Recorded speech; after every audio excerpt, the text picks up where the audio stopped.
রূপগঞ্জে ঘোড়ার মাংস গরুর মাংস বলে বিক্রি। জীবিত 11টি ঘোড়া, জবাই করা 9টি ঘোড়া উদ্ধার।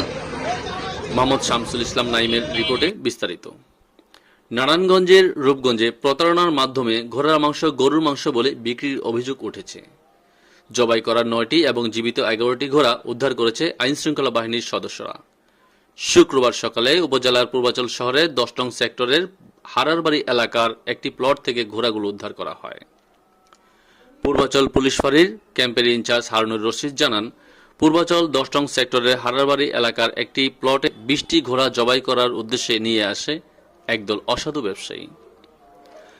পরবর্তীতে তারা 9টি ঘোড়া জবাই করে ফেলেন।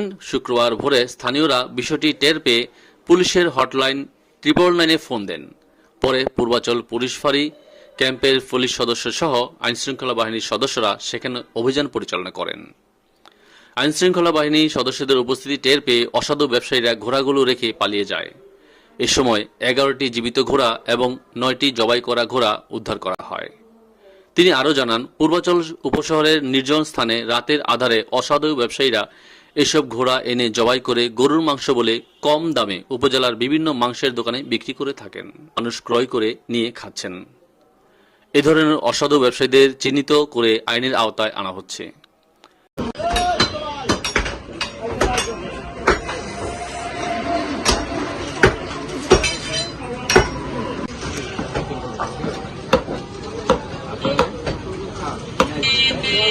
Ini sana di